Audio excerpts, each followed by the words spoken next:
O God, my Father, there is no shadow of turning with thee, and thou changest not. Thy compassions, they fail not. As thou hast been, thou forever wilt be. And great is thy faithfulness, great is thy faithfulness. Morning by morning, new mercies I see, and all I have needed thy hand hath provided. And great is thy faithfulness, Lord, unto me.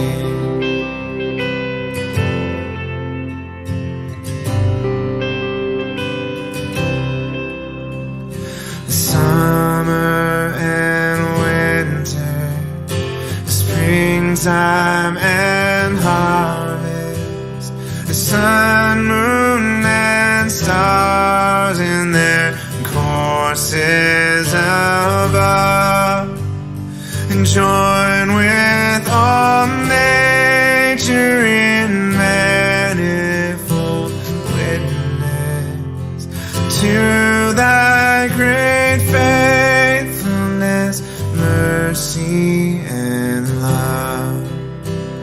And great is thy faithfulness, great is thy faithfulness. Morning by morning, new mercies I see, and all I have needed thy hand hath provided. And great is thy faithfulness, Lord, unto me.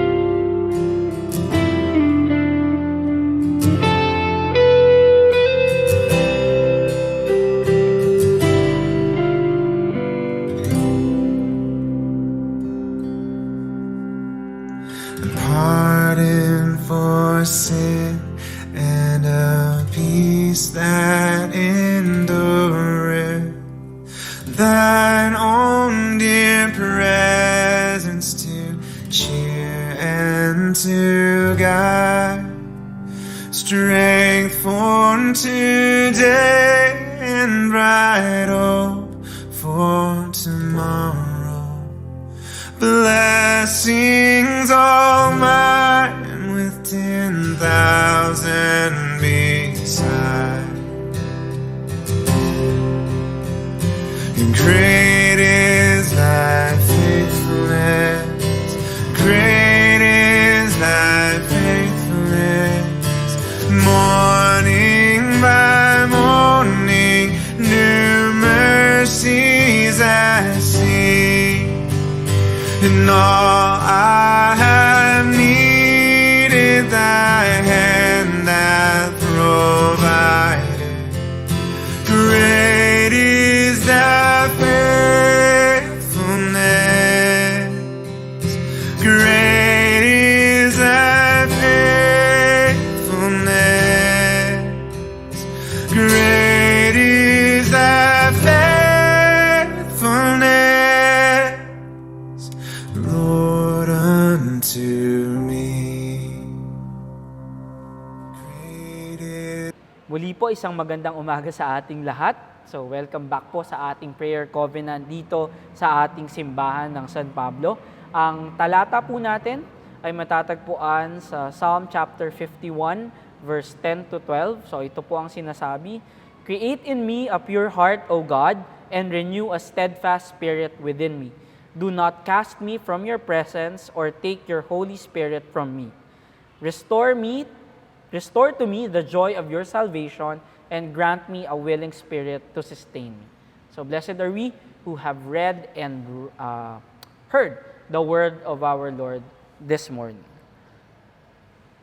So, ang title po ng ating devotion for this morning, From Breaking to Making. So, from breaking to making. So, naalala ko po, nung bata po ako, sa bahay ni Lola Ruth at ni Lolo Daniel, maraming vases, maraming babasagin. Hindi lang vases, mga, anong tawag doon? Mga figurine. Ayan, maraming figurine sa bahay.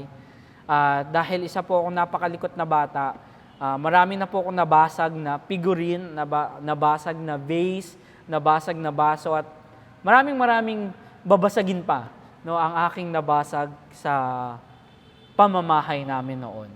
Ayan. So, syempre, pag nakabasag tayo, hindi na natin mababalik, no, hindi na natin madidikit yon kahit anumang bagay yon, whether i-mighty band mo or idikit mo ng tape, no, hindi na siya babalik katulad ng dati.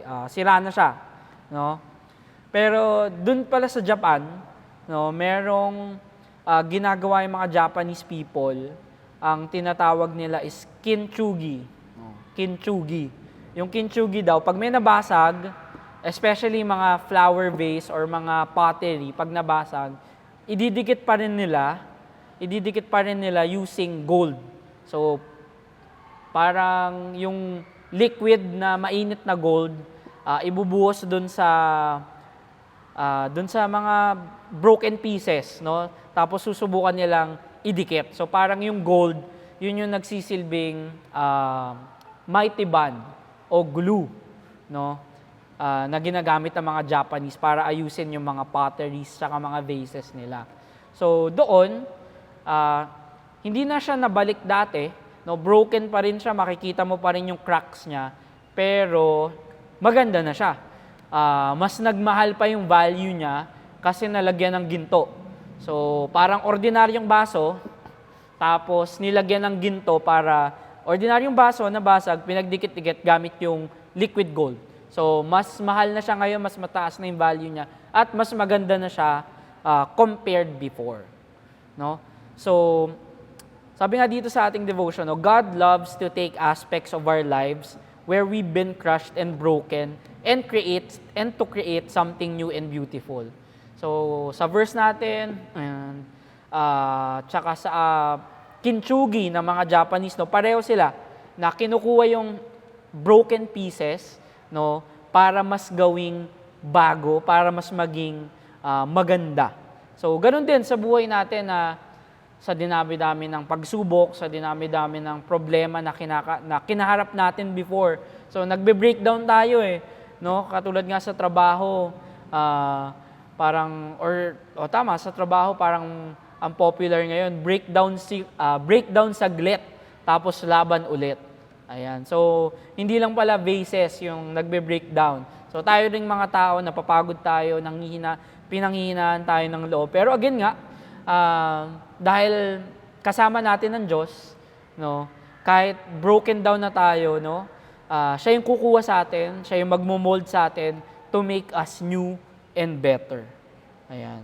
So for God to refashion his heart, no, yung heart ni David has to first offer him the broken pieces. So David entrusted his life to a faithful and forgiving God who lovingly takes what's been crushed and transforms it to something beautiful. So tayo napapagod, tayo pinanghihinaan ng loob, pero yung pagmamahal ng ating Panginoon, no, siguro yan yung nag-act sa gold.